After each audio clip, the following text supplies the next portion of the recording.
नमस्कार दोस्तों, ये video editorial compilation for mains का पार्ट है। आप प्लेलिस्ट में जाके एडिटोरियल की वीडियोस पेपर वाइज और टॉपिक वाइज देख सकते हो। और अगर आप दिसंबर 2019 के बाद की वीडियोस को देखना चाहते हो तो वीडियो के नीचे मौजूद ज्वाइन बटन की सहायता से आप मेंबरशिप को ज्वाइन कर सकते हो। चलिए डिस्कशन स्टार्ट करते हैं। सबसे पहले हम जीरो बजट नेचुरल फार्मिंग के बारे में डिस्कस करेंगे। इससे पहले कि हम ये डिस्कस करें जीरो बजट नेचुरल फार्मिंग है क्या, कैसे होती है, हम ये जानने की कोशिश करेंगे किस कंटेक्स्ट में, किस बैकग्राउंड में जीरो बजट नेचुरल फार्मिंग का जो आइडिया है वो इमर्ज होता है। देखो 19th सेंचुरी में लाइबिग और वोलर इन्होंने बहुत ही अच्छा काम किया ऑर्गेनिक केमिस्ट्री में, और इन्हीं के काम के बदौलत एग्रीकल्चर में केमिकल फर्टिलाइजर्स का इस्तेमाल होने लगा और एग्रीकल्चर में यील्ड जो है यानी फसलों की जो पैदावार है वो कई गुना तक बढ़ गई। लेकिन आपको पता है अगर किसी चीज़ को बहुत ज़्यादा एक्सेस में इस्तेमाल किया जाए तो उसके साइड इफ़ेक्ट भी होने लगते हैं। तो केमिकल फर्टिलाइजर्स का इस्तेमाल बहुत ज़्यादा होने लगा एग्रीकल्चर में और इसके साइड इफ़ेक्ट्स भी होने लगे। जैसे फूड चेन में हार्मफुल केमिकल्स जो हैं वो एंटर हो गए, बायोडाइवर्सिटी को नुकसान पहुंचने लगा, सोइल की जो फर्टिलिटी है वो भी कम होने लगी। हमारे देश की पर्टिकुलरली हम बात करें ग्रीन रेवोल्यूशन के दौरान यानी 1965 के आसपास जब हरित क्रांति आई थी तो उसमें केमिकल फर्टिलाइजर्स का इस्तेमाल काफ़ी ज़्यादा हुआ था। लेकिन कुछ एक्सपर्ट्स ने विरोध करना स्टार्ट कर दिया, बोला कि थोड़े समय के लिए तो आपकी पैदावार बढ़ गई लेकिन लॉन्ग टर्म के लिए इस प्रकार से केमिकल फर्टिलाइजर्स का इस्तेमाल करना बहुत ज़्यादा नुकसानदायक है। तो केमिकल फर्टिलाइजर्स के इस्तेमाल के अगेंस्ट कई तरह के आइडियाज़ इमर्ज होने लगे। सिंपल भाषा में कहूँ तो अलग अलग एक्सपर्ट्स ने बोला कि भैया इस प्रकार से खेती कर लो, इसमें केमिकल्स का यूज़ कम होगा। मतलब इस प्रकार के बहुत सारे आइडियाज़ आए। एग्जाम्पल के तौर पर रुडोल्फ स्टीनर ने अपना आइडिया प्रेजेंट किया बायोडायनामिक्स। मतलब आप बायोडायनामिक्स फार्मिंग करोगे तो इसमें केमिकल्स का इस्तेमाल कम होगा। इसी प्रकार से फुकुओका ने कहा कि एक मेथड फार्मिंग का मैं बताता हूँ, इसमें भी केमिकल्स का जो इस्तेमाल है वो कम होगा। फुकुओका का मेथड है वन स्ट्रा रेवोल्यूशन। देखो ये अलग अलग मेथड्स हैं फार्मिंग के, लेकिन आज हमारी डिस्कशन का टॉपिक ये मेथड्स नहीं है। आज हमारी डिस्कशन का टॉपिक है जीरो बजट नेचुरल फार्मिंग। ये तो सिर्फ हम कंटेक्स्ट डिस्कस कर रहे हैं, किस कंटेक्स्ट में जीरो बजट नेचुरल फार्मिंग का जो आइडिया है वो इमर्ज हुआ। उसी प्रकार से देखो मदगास्कर में भी फार्मिंग का एक मेथड इमर्ज हुआ, system of rice intensification. India में भी बहुत सारे फार्मिंग के जो मेथड्स हैं या फिर वेरिएंट्स हैं वो इमर्ज होके आए। फोकस सबका इसी बात पर था कि केमिकल्स का इस्तेमाल कम से कम हो। जैसे वैदिक फार्मिंग करो, नाटू इको फार्मिंग करो, अग्निहोत्रा फार्मिंग कर लो या फिर अमृत पानी फार्मिंग कर लो। इन सभी फार्मिंग के मेथड्स में एक बात सेंट्रल है कि केमिकल्स का इस्तेमाल कम होता है। और देखो फार्मिंग के वो सारे मेथड्स जिनमें या तो केमिकल का इस्तेमाल होता ही नहीं है या फिर बहुत ही कम होता है, ऐसे मेथड को आप एक अम्ब्रेला टर्म के नाम से जान सकते हो, ऑर्गेनिक फार्मिंग। अगर मैं सिंपल शब्दों में आपको बोलूं तो ऑर्गेनिक फार्मिंग एक बड़ा सर्कल है और बड़े सर्कल के अंदर ये सारे मेथड आ जाएंगे जो भी हमने अभी डिस्कस किए। वन स्ट्रा रेवोल्यूशन या फिर सिस्टम ऑफ राइस इंटेंसिफिकेशन, ये सारे मेथड्स जो अभी हमने जाने जिनमें केमिकल्स का इस्तेमाल या तो नहीं होता है या फिर बहुत ही कम होता है, इनके लिए एक अम्ब्रेला टर्म है ऑर्गेनिक फार्मिंग। ऐसे ही फार्मिंग के मेथड्स की लिस्ट में एक जो मेथड है वो कुछ ही समय पहले ऐड हुआ है और इस मेथड का नाम है zero budget natural farming. Zero budget natural farming में भी केमिकल्स का जो इस्तेमाल है नहीं होता है। इस फार्मिंग के मेथड को लोकप्रिय बनाया गया है सुभाष पालेकर के द्वारा। सुभाष पालेकर काफ़ी सारी बातें बोलते हैं। वो तो ये बोलते हैं जो भी नॉलेज एग्रीकल्चर यूनिवर्सिटी के द्वारा क्रिएट की गई है वो गलत है। मिस्टर लाइबिग जिन्होंने ऑर्गेनिक केमिस्ट्री में बहुत अच्छा काम किया, उनके बारे में ये बोला जाता है सुभाष पालेकर के द्वारा वो झूठे हैं। सुभाष पालेकर जिन्होंने जीरो बजट नेचुरल फार्मिंग के आइडिया को पॉपुलराइज किया, वो आगे जाते हुए बोलते हैं फर्टिलाइजर और पेस्टिसाइड्स ये तो डेमोनिक सब्सटेंस हैं। डेमोनिक का मतलब है राक्षसी, शैतानी सब्सटेंस हैं। और वो ये भी बोलते हैं गाय की आपस में क्रॉस ब्रीडिंग की जाती है, ये भी इससे भी जो गाय बन जाती है, मतलब एक गाय की ब्रीडिंग दूसरे के साथ कर दी गई, हाइब्रिड ब्रीडिंग हो गई, तो इससे जो गायें प्रोड्यूस होंगी वो राक्षसी स्पीसीज होंगी। सुहास पालेकर ये भी बोलते हैं ट्रैक्टर, बायोटेक्नोलॉजी, ये जो टेक्नोलॉजी है वो भी राक्षसी टेक्नोलॉजी है। एक स्टेप आगे जाते हुए Subhash Palekar even organic farming को ही क्रिटिसाइज कर देते हैं। मतलब ऑर्गेनिक फार्मिंग के अंदर जो दूसरे मेथड्स आते हैं उनको भी क्रिटिसाइज कर देते हैं सुभाष पालेकर। उनका मानना है मेरा जो आइडिया है वो बिल्कुल सही है, बाकी सब जो आइडियाज़ हैं वो गलत हैं। सुभाष पालेकर बोलते हैं ऑर्गेनिक फार्मिंग तो केमिकल फार्मिंग से भी ज़्यादा खतरनाक है, ऑर्गेनिक फार्मिंग एटम बॉम्ब से भी ज़्यादा खतरनाक है। वो वर्मी कंपोस्टिंग को भी एक स्कैंडल का नाम देते हैं। सुभाष पालेकर ये भी बोलते हैं मेरा जो जीरो बजट नेचुरल फार्मिंग का मेथड है ना वो इनऑर्गेनिक फार्मिंग से भी अलग है और ऑर्गेनिक फार्मिंग से भी अलग है। सुभाष पालेकर का मानना है सोइल के अंदर, अब आप ध्यान से सुनिएगा, सुभाष पालेकर का मानना है सोइल के अंदर वो सारे न्यूट्रिएंट्स होते हैं जिनकी आवश्यकता प्लांट्स को होती है। मतलब क्रॉप्स को ग्रो होने के लिए जिन भी न्यूट्रिएंट्स की आवश्यकता होती है वो सारे सोइल के अंदर होते हैं, ऐसा मानना है सुभाष पालेकर का। आवश्यकता इस चीज़ की है माइक्रो ऑर्गेनिजम्स जैसे बैक्टीरिया, फंगी, एल्गी, प्रोटोजोआ, ऐसे ऑर्गेनिजम्स जिनको नंगी आंखों से नहीं देखा जा सकता। तो आवश्यकता इस चीज़ की है कि ये जो माइक्रो ऑर्गेनिजम्स हैं सोइल में मौजूद न्यूट्रिएंट्स को प्लांट्स तक लेके जाएं। समझ गए आप आइडिया को? इनका मानना है न्यूट्रिएंट्स तो सारे हैं सोइल के अंदर, लेकिन हमें माइक्रो ऑर्गेनिजम्स की आवश्यकता है जो उन सोइल में मौजूद न्यूट्रिएंट्स को प्लांट्स तक लेके जाएं, प्लांट्स की रूट्स तक लेके जाएं। इसके बाद सुभाष पालेकर ये बोलते हैं जीरो बजट नेचुरल फार्मिंग जो है वो 4 व्हील्स पर, 4 पहियों पर टिकी हुई है। कौन से हैं जीरो बजट नेचुरल फार्मिंग के 4 पहिए? बीजामृत, जीवामृत, मल्चिंग और वापसा। एक एक करके इनको डिस्कस करते हैं। बीजामृत का क्या मतलब है? बीजामृत का मतलब देखो ये है जो सीड्स हैं यानी जो बीज हैं उनकी माइक्रोबियल कोटिंग की जाती है। कैसे की जाती है माइक्रोबियल कोटिंग? जैसे देखो ये सीड्स हैं, सीड्स के ऊपर गाय का यूरिन या फिर गाय का जो गोबर है उसका लेप लगा दिया गया, तो इससे क्या होगा, कई तरह के जो बैक्टीरिया वगैरह हैं वो सोइल में चले जाएंगे। उसके बाद दूसरा पहिया है जीवामृत। जीवामृत में क्या होता है, सोइल माइक्रोब्स यानी सोइल के अंदर जो माइक्रो ऑर्गेनिजम्स हैं जैसे बैक्टीरिया इत्यादि, इनकी संख्या को इंक्रीज किया जाता है। संख्या को कैसे इंक्रीज किया जाता है?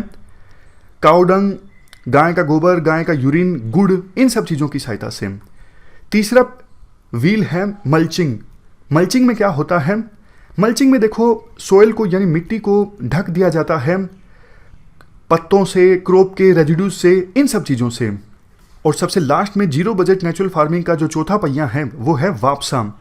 वापसा में क्या होता है? देखो आप पिछले पहिए में ध्यान दीजिए, पिछले पहिए में क्या हुआ था, मल्चिंग में सोइल को ढक दिया गया था पत्तों से या फिर क्रॉप रेजिड्यूज से। अब इन सब का डिकम्पोजिशन होगा। डिकम्पोजिशन जब होगा पत्तों का तो ह्यूमस क्रिएट होगा। ह्यूमस क्रिएट होने से क्या होगा, सोइल का एरेशन बढ़ेगा। एरेशन मतलब एटमॉस्फेयर में जो हवा मौजूद है उसका इंटरेक्शन जब सोइल के पोर्स के साथ होता है तो इसे आप कहते हो सोइल एरेशन। और यही है चौथा स्टेप वापसा। वापसा में क्या होता है, ह्यूमस क्रिएट होता है और सोइल में हवा आ जाती है। तो ये 4 पहिए जो हैं वो सेंट्रल पिलर हैं जीरो बजट नेचुरल फार्मिंग के।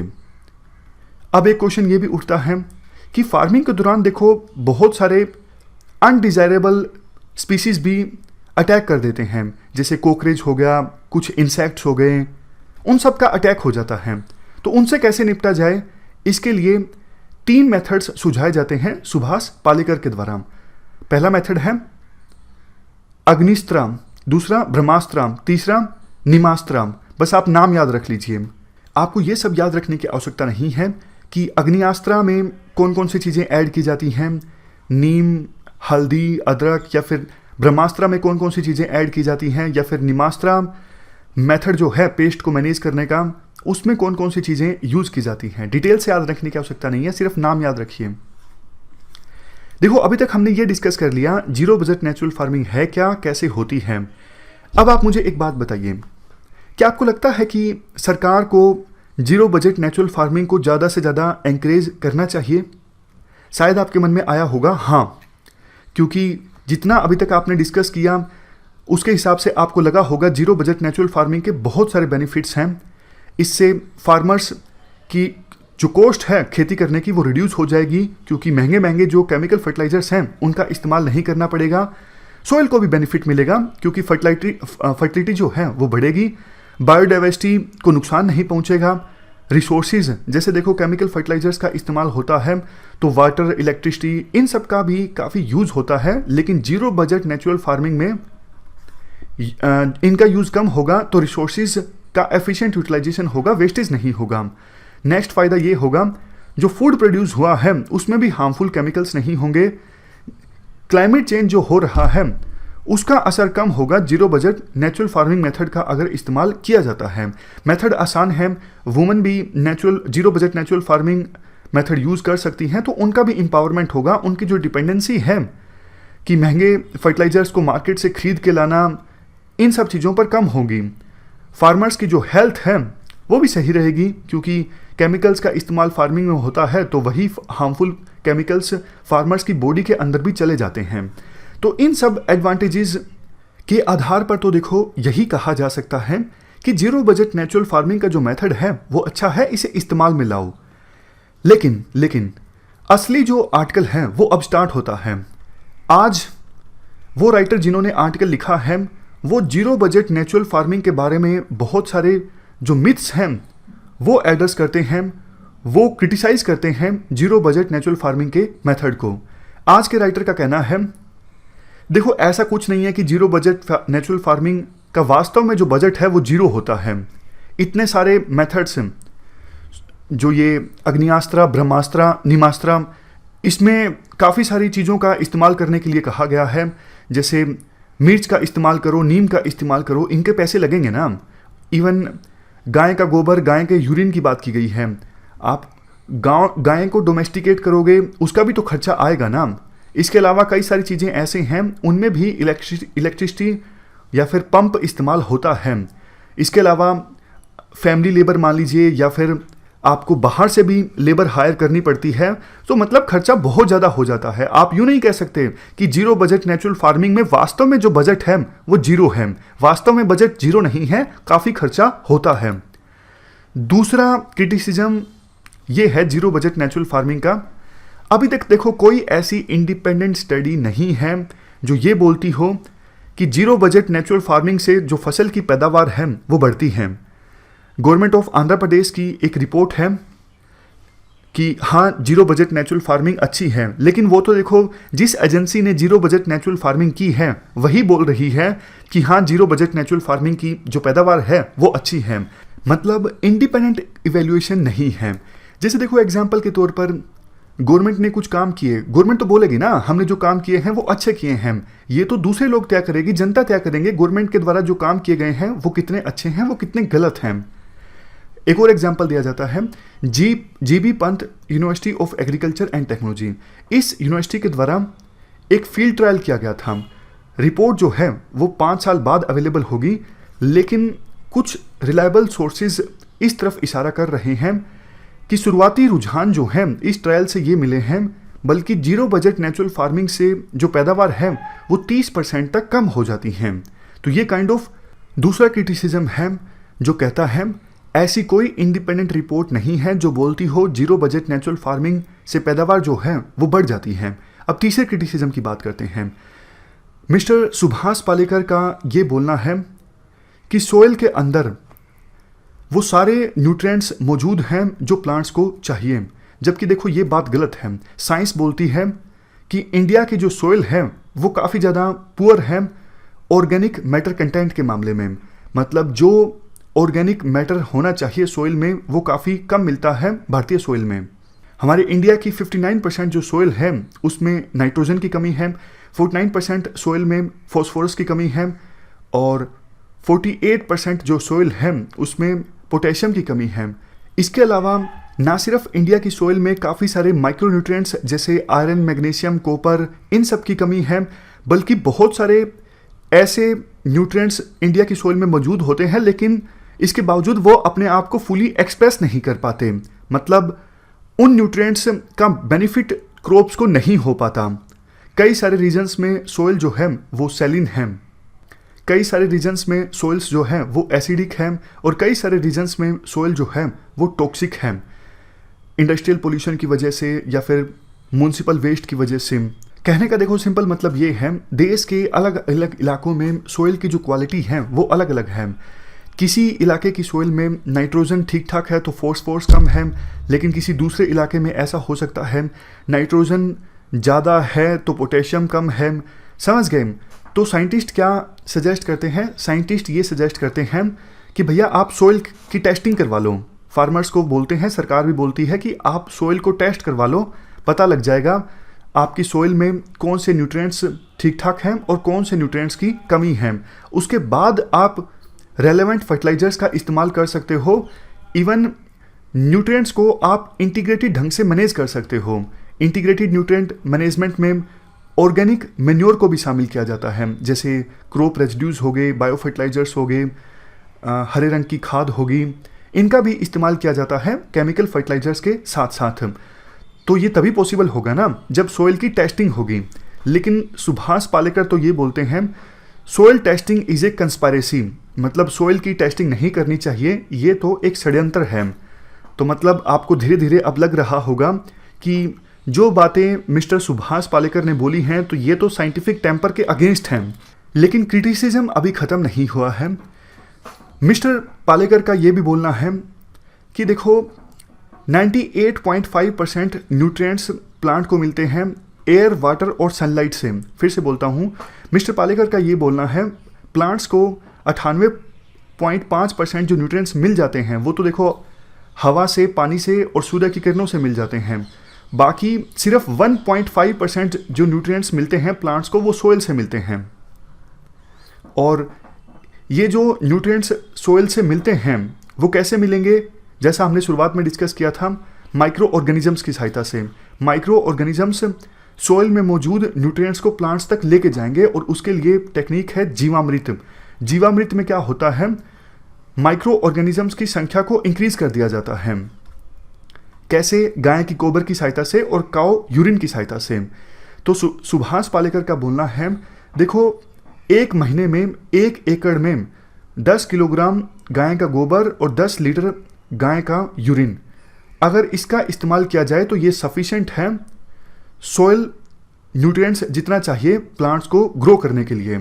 लेकिन राइटर ये बोलते हैं सुभाष पालेकर के हिसाब से 5 महीनों का एक सीजन होता है, तो 1 एकड़ में 50 किलोग्राम गाय का गोबर और 50 लीटर गाय का यूरिन इतना सफिशिएंट है सोइल न्यूट्रिएंट्स को जनरेट करने के लिए। लेकिन राइटर बोलते हैं इतने गोबर और इतने काऊ के यूरिन से सिर्फ 750 ग्राम नाइट्रोजन पर एकड़ जनरेट होगा एक सीजन में, जो कि बहुत ज़्यादा इनसफिशिएंट है, मतलब अपर्याप्त है, क्योंकि हमारे इंडिया की जो सोइल्स हैं उनमें नाइट्रोजन की बहुत ज़्यादा कमी होती है।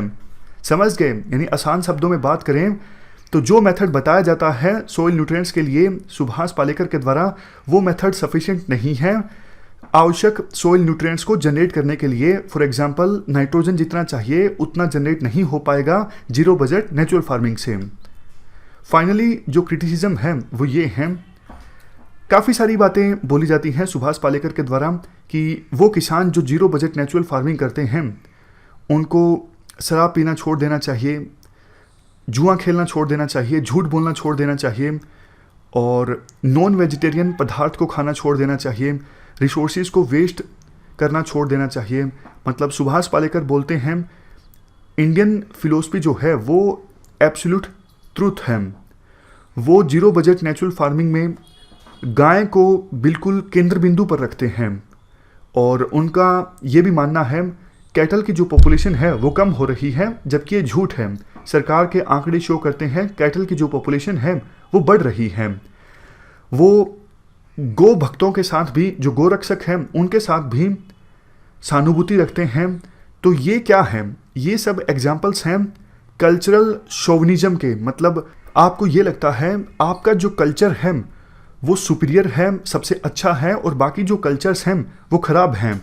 आप घरेलू नॉलेज को किसी ना किसी तरीके से सेलिब्रेट करना चाहते हो और साबित करना चाहते हो ये जो नॉलेज है वो सर्वश्रेष्ठ है। तो इस प्रकार से हमने 5 क्रिटिसिज्म डिस्कस किए। कौन कौन से क्रिटिसिज्म डिस्कस किए एक बार जल्दी से आप बता दीजिए। सबसे पहला क्रिटिसिज्म ये था कि वास्तव में ऐसा नहीं कि जीरो बजट होता है, इस जीरो बजट नेचुरल फार्मिंग है, कुछ पैसा लगता है, बहुत सारे रिसोर्सेज भी खर्च होते हैं। दूसरा, कोई इंडिपेंडेंट स्टडी है नहीं जो बोलती हो कि पैदावार वास्तव में बढ़ती है। तीसरा क्रिटिसिज्म, ये बोलना गलत है कि इंडिया की सॉइल में वो सारे न्यूट्रिएंट्स मौजूद हैं जिनकी इंडिया की सॉइल को आवश्यकता है। चौथा क्रिटिसिज्म, गाय के गोबर से, गाय के यूरिन से उतना नाइट्रोजन या फिर दूसरे न्यूट्रिएंट्स से नहीं मिल पाएंगे जिनकी सॉइल को आवश्यकता है। पांचवा क्रिटिसिज्म, ये साबित करना कि हमारा कल्चर जो है वो सुपीरियर है और दूसरा जो कल्चर है वो ख़राब है, हमारी जो नॉलेज है वो सर्वश्रेष्ठ है, ये चीज़ें जो हैं वो कल्चरल शोविनिज्म को शो करती हैं। लास्ट में कंक्लूजन में राइटर के द्वारा ये बोला जाता है, देखो हमारी एग्रीकल्चर पॉलिसी का फोकस इस बात पर होना चाहिए कि सॉइल हेल्थ को इम्प्रूव करना है और ये इंश्योर करना है सॉइल का इरोजन कम से कम हो, पानी जमा होने की वजह से, बाढ़ आने की वजह से, इन सब चीज़ों की वजह से जो सॉइल का डिग्रेडेशन हो जाता है वो ना हो। हमें एग्रीकल्चर पॉलिसी में ये भी इम्प्रूव करना है कि सॉइल की जो फर्टिलिटी है वो इम्प्रूव हो, सॉइल हमारी सैलिन ना हो, एसिडिक ना हो, एल्कलीन ना हो, टॉक्सिक ना हो। इसके लिए देखो हमें इनोवेटिव टेक्नोलॉजीज़ की आवश्यकता है, हमें लोकेशन स्पेसिफिक इंटरवेंशन की आवश्यकता है। मतलब अलग अलग रीजन में जो सॉइल्स हैं उनकी रिक्वायरमेंट अलग अलग हैं। हमें पता कैसे लगेगा सॉइल की रिक्वायरमेंट क्या है? सॉइल को टेस्ट करने के बाद हम इंटीग्रेटेड न्यूट्रिएंट मैनेजमेंट फॉलो कर सकते हैं। मतलब ना सिर्फ हम ट्रेडिशनल जो नॉलेज है उसका भी इस्तेमाल कर सकते हैं और अगर केमिकल्स थोड़े बहुत चाहिए तो उनका भी इस्तेमाल कर सकते हैं। मतलब टोटली केमिकल्स से नफरत करना, केमिकल्स का इस्तेमाल करना ही नहीं है, इससे तो हमें फ़ायदा नहीं होने वाला है, हमें नुकसान होने वाला है और ये चीज़ साइंटिफिक टेम्पर के भी अगेंस्ट है। तो ये पूरा आर्टिकल हमने डिस्कस किया, बहुत ज़्यादा हमें समय भी लग गया, लेकिन इसके बाद आपको जीरो बजट नेचुरल फार्मिंग कहीं से पढ़ने की आवश्यकता नहीं है। बहुत अच्छे से हमारा ये टॉपिक कवर हो गया। इस डिस्कशन में फ़िलहाल इतना ही है। Thank you very much for discussion.